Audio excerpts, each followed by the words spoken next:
This video is long overdue, so I'm not wasting time with any stupid schlock. Let's go! On August 14th, 2014, Hyrule Warriors came out, the crossover equivalent of Zelda Smash Bros., although a better term would be Dynasty Warriors with the Triforce painted on it. Tons of characters from different Zelda continuities in one larger story. What could be better for a Zelda fan? I wonder how Nintendo would follow up such a crazy concept 6 years later. More characters? Deeper story? Maybe even a new kind of game style? Oh, this is so exciting! Oh, here's the trailer.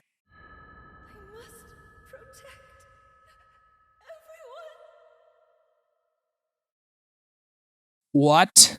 Okay, so the prequel to the most recent Zelda game may have been a strange direction to go for this former compilation of Zelda history, but as someone who has hardly even laid eyes on the original game, I have no tie-ups about what this game is. I'm one of those losers whose first Zelda game was Breath of the Wild and probably wouldn't enjoy the traditional playstyle of The Legend of Zelda anyhow. However, I really liked Link's run-around naked speedrun, and I just barely enjoyed Pirate Warriors, despite its uncanny nature, so I figured I'd give it a shot. What did I think of it? Well, that's what we're about to get into, you impatient schmuck.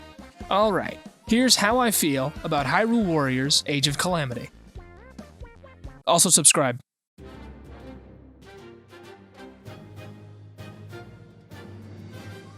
Let's get this out of the way right off the bat. I despise this little egg thing, and I don't like the whole time travel thing it does, or its impact on the story. However, it's easy to put the little bastard into the back of your mind without much thought when it's not being forced into your field of vision. I will say, I like the sound it makes.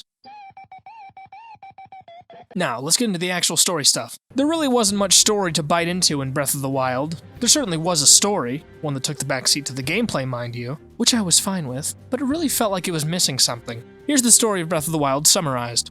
Hyrule died a century ago. Kill Ganon and save Zelda. Now, obviously, that's oversimplifying, but that's really the only major plot point that even exists. Thank God the game has the Terrytown side quests to carry its story. Actually, the story of Breath of the Wild is its backstory now that I think about it. Nearly every important character moment is a flashback, excluding the actual game. And the only plot that occurs in Breath of the Wild is getting killed by the blue moblins on the Great Plateau, then beating Ganon. In summary, Breath of the Wild's story is like a dry, plain burger. Age of Calamity, though, is a dry, plain burger. With, I don't know, cheese, maybe like 2 tomatoes. Let's go, yeah, cheese and 2 tomatoes. This game takes all the flashbacks from Breath of the Wild and runs with them like it committed a robbery. The story in Age of Calamity greatly expands on every character presented in Breath of the Wild. That was alive back then. Still not sure who that is though because of the time travel stuff. Impa is hot like her granddaughter. Mipha is slightly more likable now that I get a full backstory of her feelings towards Link, who, despite being the silent protagonist he is, certainly feels more like a character. Seeing the champions interact with each other like in the Champions Ballad was cool, and it was funny seeing Link in some goofy clothes during the in-game cutscenes. By the way, I couldn't think of a place to squeeze my opinion on this in, but Revali is my favorite. Daruk is a close second, Urbosa's too hot, and Mipha is, well, Mipha. The story is really okay, even if it rides on the fact that you know what happens in the end. It's heartbreaking seeing all these cutscenes knowing that all their efforts are going to be in vain, which doesn't make sense if you haven't played Breath of the Wild. Like, I'd hear them talking about their plans to defeat Calamity Ganon, and I just sit there like, uh-oh, they don't know. The grim narration of the king, whose name I laugh at every time I see it, between levels really feels like a sad recollection of a historic battle that they lost, which I like a lot. What I don't like, however, is when the characters speak out of their mouths. Anytime the characters speak out of their mouths, it makes my brain hurt, but only sometimes. Either the voice acting sounds like this, you made it. I'm glad you're safe, Impa. Or this. We've got ourselves a brand new, never-before witness. Guardian battle! And no in between. That's just the English voice acting though. I never really looked into the other dubs. Basically, the story is good, but I have my problems with it. Also, skippable cutscenes, thank God! Alright, time for the meat and potatoes of the video.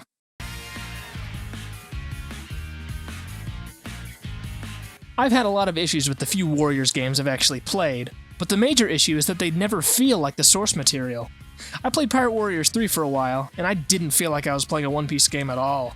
The uncanny look of the characters and cutscenes disconnected me from the story I came to love, and the layout of the levels made these familiar areas seem super alien to me. You want a tighter, more satisfying version of Pirate Warriors? Just play this.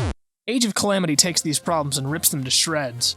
The proportions of the maps stay true to Breath of the Wild, but still feel original. It has the same style that I grew to love from the original, and it uses wonderfully recreated music from Breath of the Wild. It really just tightened the feel of the Warriors games altogether. Maybe because Nintendo played a very crucial part in its development, more so than other games like this. I mean, there are even super simple puzzles to reflect some of the stuff you can do in Breath of the Wild, and that's crazy to me considering the genre. The gameplay of Age of Calamity is all over the place in the best way. On one hand, the game can feel brain-dead easy sometimes. That's the charm of these games, though. Blasting through massive waves of weak sauce enemies with your over-the-top attacks. What's more satisfying than that? On the other hand, I learned the hard way that mashing buttons randomly isn't gonna get you anywhere, and there are legitimate strats you gotta learn for each character. Speaking of the characters, I love them! Every character from the first game's combat style is fleshed out greatly in this. Link's strength is close-quarters combat, and his weapon choices make him extra versatile. Zelda is a slow, strategic fighter, as usual. Daruk is better for setting up traps and playing very rough and tumble. Revali is good for clearing out large crowds and moving quickly. Mipha is the queen of mid-range combat thanks to her spear. Urbosa is similar to Link, but has her quirky lightning powers. And Impa's fighting style is... Wait, she wasn't in the first one. On top of that, each champion utilizes the Sheikah Slate in their own way, which I love. I won't spoil any other playable characters, but seeing what they did with the playable cast in this makes me want more playable characters in Breath of the Wild too. Like the new generation of champions as playable characters alongside Link. And maybe Zelda. And maybe that rehydrated Ganondorf Twitter went crazy about. And Paya. And poor... Okay, I'll stop. Also, you can play as the Divine Beasts? Hello? At least for certain levels. It really makes them feel like they're real threats. In Breath of the Wild, I didn't really see how the camel or the elephant could be any sort of threatening. But this really put a new spin on them, and I love it. However, the Divine Beasts battles kind of lose their whimsy after the first time, though, and then they just become more clunky and awkward levels. Still fun to play as the big robot animals, though.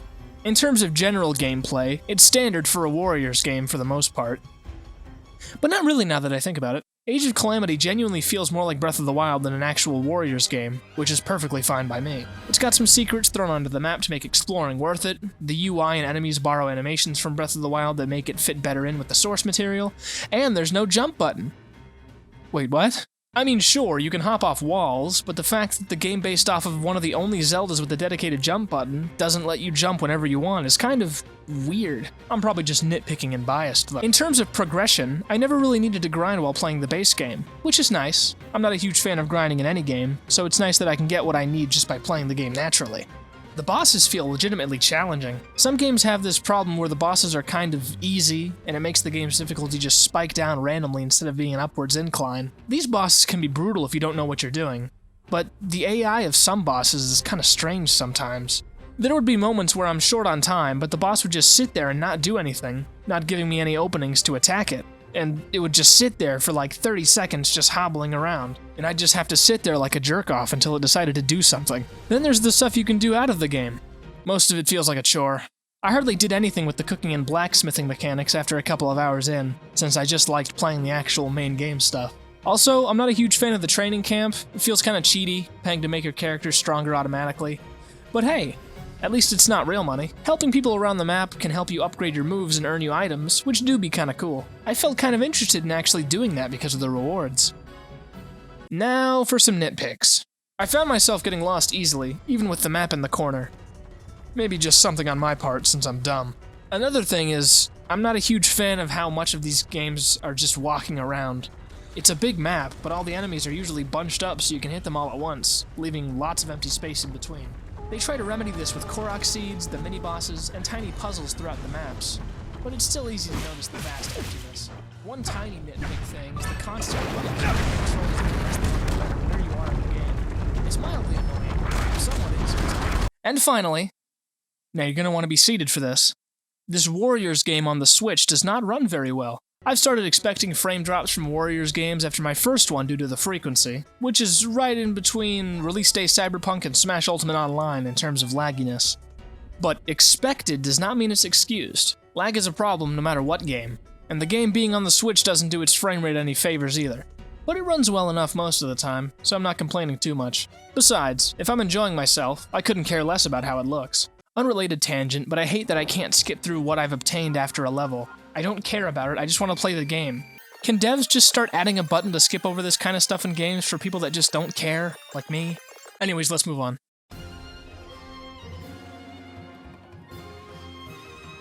Graphics are important to your impression of a game. Lots of people end up turning away from games they may end up liking because they think the graphic is poo-poo. These graphics, though? I don't know how you could dislike it. There's something so charming about the cell shading style, more so when it's slapped on these character models where the shading gives the majority of the detail. It's always been such a charming style, even back in the day with Wind Waker, and the other Wind Waker. The art of the characters in the gallery looks absolutely beautiful. Whoever did this art deserves to be given at least, like, $8. The gallery is also a good addition. I don't know why other games don't have a function to just look at art, or listen to music or whatever. The look of the UI and menus look really nice. Most of it is just borrowed from Breath of the Wild, mind you. But they looked good back then, and they look good now. Makes sense for them to be in the prequel. There's also a lot of small touches that humanize all the characters and make them feel more like real people. Or Goron. Or bird. Or fish. The small talk that characters have when you make a meal, the animation of your party gliding to a level, even the talk during the battle, which is standard for the Warriors games, feels like the characters are actually saying it, rather than just spouting the objectives you need to do with no soul at all. And I can greatly appreciate that. It feels like a proper extension of Breath of the Wild in terms of how it all looks, and I couldn't really ask for more, because I love how the original looks, in most places. When it comes to the graphics of the world in game, it looks lovely, and the enemies are pretty good, although you can hardly see the enemies if they're more than 10 feet away. I wish the draw distance wasn't as short, but I don't mind it too much, unless I'm trying to find enemies that I've missed and I want to find them without looking at the map because I'm too stubborn. To summarize, these graphics make my eyeballs smile.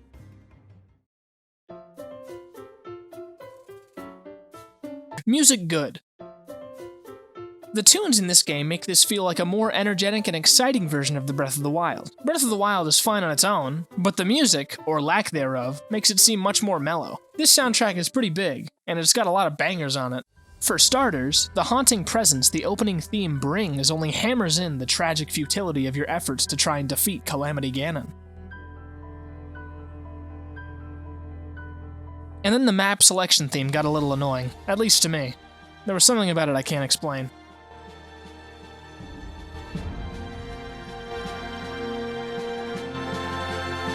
A portion of the music in this game is just covers from Breath of the Wild, which fascinates me. Most of the remixed songs are full of a lot more life, which makes the fact that they're much quieter and empty originally mean so much more. Really makes you realize how much has been lost over the century between the two games. I love all the remixed and covered tracks. It's like magic for my ears. Also, dynamic music during mini-boss and boss battles is always nice to hear. Gives the game more life and variety since you won't be listening to the same song for the whole battle. At least not identically the same. I love the fact that each champion's theme is the prominent music in their respective region as well. It's a nice touch. There's just so much raw emotion in these pieces. It even got me emotional sometimes. Some game soundtracks feel so bland and templatey that I may end up just turning off the music entirely and listening to something else while I play. But this? I listened to the music the whole way through, and it was just fine.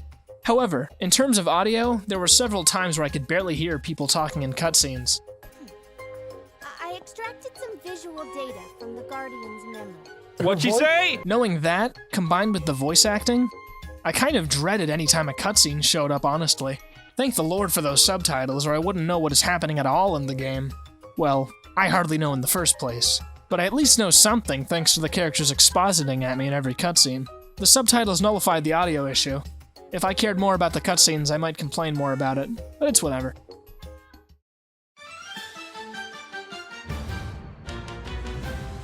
Now then, my favorite moment in this game. What could it possibly be? 2 words. The stupendous chief of the Yiga clan, Master Koga! No scene in particular, just any scene with him in it. He's a delight in all aspects. And do you know why? His voice, his music, his animations. Even fighting him is tricky, which is a big step up from his stupidly easy boss fight in Breath of the Wild. I don't mind. I don't mind one itty-bitty bit. He's also just entertaining to watch altogether. I liked him before, but giving him a voice made me love him. Especially this voice. Because your thread's about to get cut. And I'm the shears. Snip, snip! A close runner-up would be when you fight Revali, and his theme is playing in the background during the battle. Something about that specific moment made me almost cry. I don't know why. I like his song. Also, I'm a big baby. Yes! What a relief it will be when you Menace are out of the picture! Today! Right now, in fact! The stupendous chief of the Yiga clan, Master Koga, is gonna kill you all to death!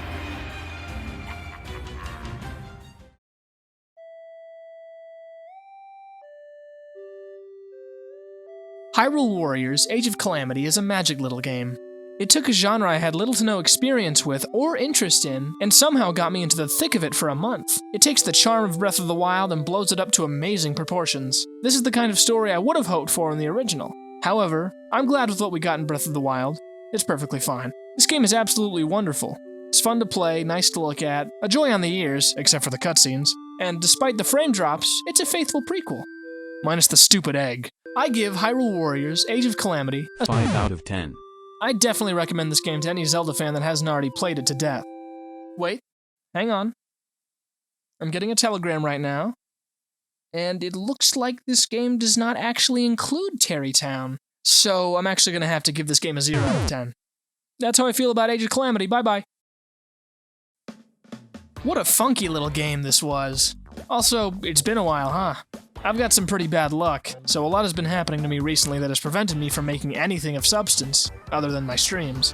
But I'm gonna try and get back on my schedule. Now then, let me know if this game disappointed you or not, and let me know who you think the best champion is. And I'll tell you why you're wrong if you don't say Revali. If you like this video, like it then, you onion. Anyways, my name is Goose, and I thank you very much for watching. Now go away!